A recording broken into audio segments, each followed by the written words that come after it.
नमस्कार, तुम्हा सर्वांचं स्वागत आहे तुमच्या लाडक्या आजीच्या खाऊया चॅनल मध्ये। आपण आज आंब्याची डाळ कशी करायची ते पाहणार आहोत। आता आपण कैरी घेऊन ती तुम्ही साल काढते, थोडंसं पहिलं डेक काढते आणि मग किसून घेते।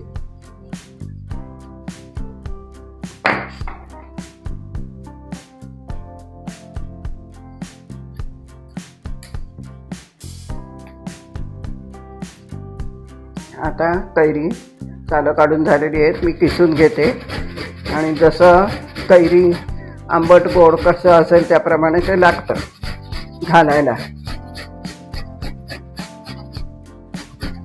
आता ही कैरी किसून झालेली आहे, ती मी बाउलमध्ये काढून घेते।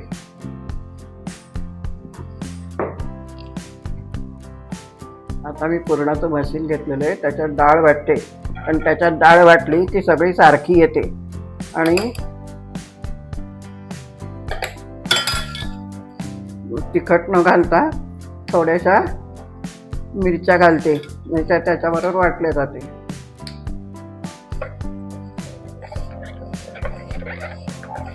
कैरी घेतली आहे, कोथिंबीर घेतलेली आहे, ओला नारळ घेतलेला आहे, चवीला साखर घेतली, मीठ घेतलं आहे आणि फोडणी सकाळी करून ठेवलेली आहे, कारण ती त्याला गार फोडणी लागते, गरम फोडणी चालत नाही। डाळ वाटून झालेली आहे।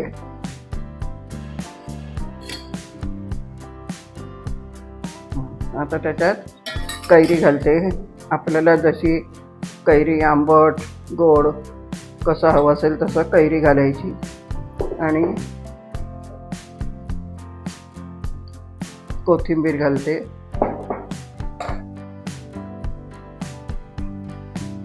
नारळ घालला,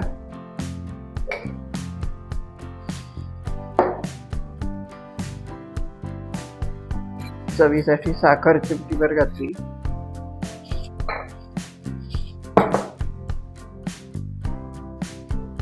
मीठ घातलं,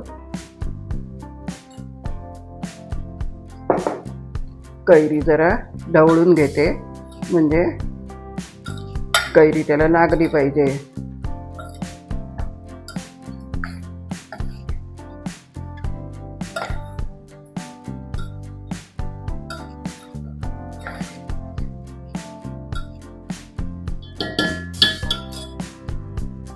आता त्याच्यात फोडणी मी गार केलेली, फोडणीसाठी काय काय केलेलं ते सांगते।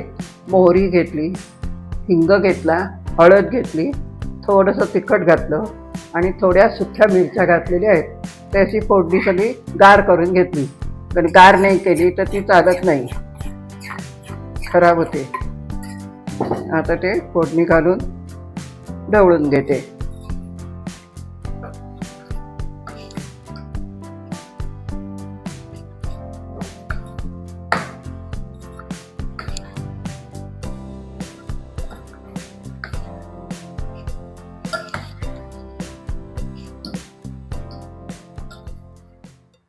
आता ही 10 मिनिटं ठेवून देते, कारण त्या कैरी त्या डाळीत मुरली पाहिजे थोडी, म्हणजे चव चांगली लागते। आंब्याची डाळ ही आता आपली तयार झालेली आहे। चैत्रगौरीसाठी करतात आणि काय काय लोकांकडे चैत्रगौरीचं नवरात्र असतं, ते अक्षयतृतीयेला उठतं आणि पुष्कळ लोक कैरीचं पन्हं आणि डाळ करतात, हळदी कुंकू करतात आणि हळदी कुंकू केलं की बायकांना बोलावून त्यांना चण्याने ओटी भरतात, खिरापत करायची असते, गौरी पुढे सगळं फराळाचं ठेवतात, कवर नीट सजवली जाते, अशी प्रथा आहे।